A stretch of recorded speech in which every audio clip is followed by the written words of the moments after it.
Mick Jagger became the blueprint for every frontman who followed, a walking fusion of Muddy Waters grit, Chuck Berry swagger, and raw theatrical electricity, and while fans like to imagine a superstar of his magnitude floating above petty grudges, the truth is far more complicated, because behind the scenes Jagger held onto rivalries with a sharp memory and a sharper tongue, reserving his deepest resentment for artists he believed challenged, diluted, or outright copied the identity he fought decades to build.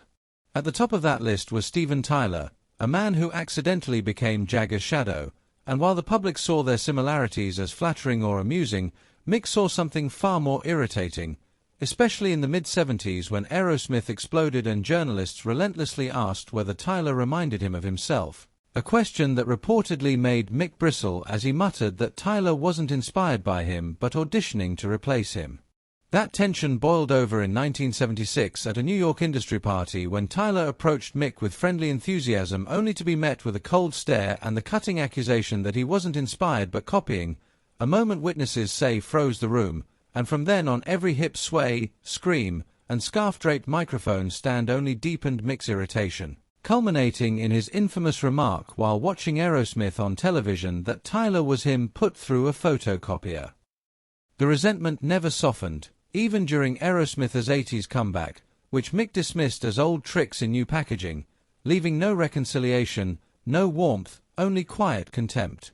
That same dismissiveness followed John Bon Jovi, who Mick saw as everything rock shouldn't be: polished, photogenic, corporate-friendly, and wildly successful, a combination that made Jagger visibly recoil whenever Bon Jovi's name surfaced in the late 80s, particularly after their icy backstage encounter at the 1989 MTV Video Music Awards where Mick ignored John's greeting and later mocked him as a pre-packaged rock star. To Mick, Bon Jovi wasn't dangerous, just symbolic of a version of rock stripped of grit and rebellion, a sentiment he cemented publicly by calling it greeting card rock, and even decades later the two stood on opposite sides of rooms without a word exchanged. But the rivalry with Robert Plant cut deeper, because Plant wasn't just popular, he threatened Mick's crown as the greatest frontman alive, rising so fast in the early 70s that comparisons became unavoidable, and when a joke was made about Mick trying Plant's vocal style, Jagger snapped back with a dismissive remark about prehistoric wailing that Plant initially laughed off,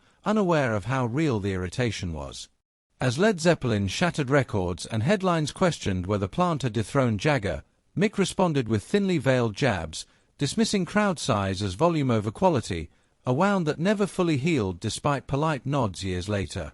Then came Joe Strummer, who didn't merely rival Mick but challenged his authenticity, branding the Stones as millionaire tax exiles pretending to be rebels, a line that reportedly infuriated Jagger more than any chart competition ever could, leading to a tense backstage encounter where Mick dismissed Strummer until he'd had a hit in America and later fired back by reducing punk to slogans and chords without substance. Even after Strummer's death, Mick's tribute carried a final sting, acknowledging belief without sophistication.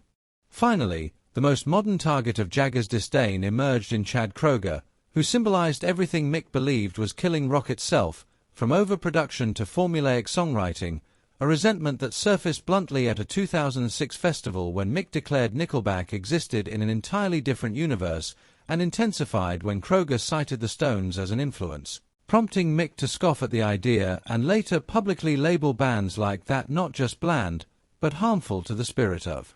rock and roll itself. Chad never responded, choosing silence over escalation, while Mick never softened, leaving behind a trail of cold feuds that reveal a man fiercely protective of his legacy and unafraid to draw hard lines around what rock should and should not be. So after hearing it all, was Mick Jagger justified in his hatred, or did these grudges reveal insecurity beneath the swagger?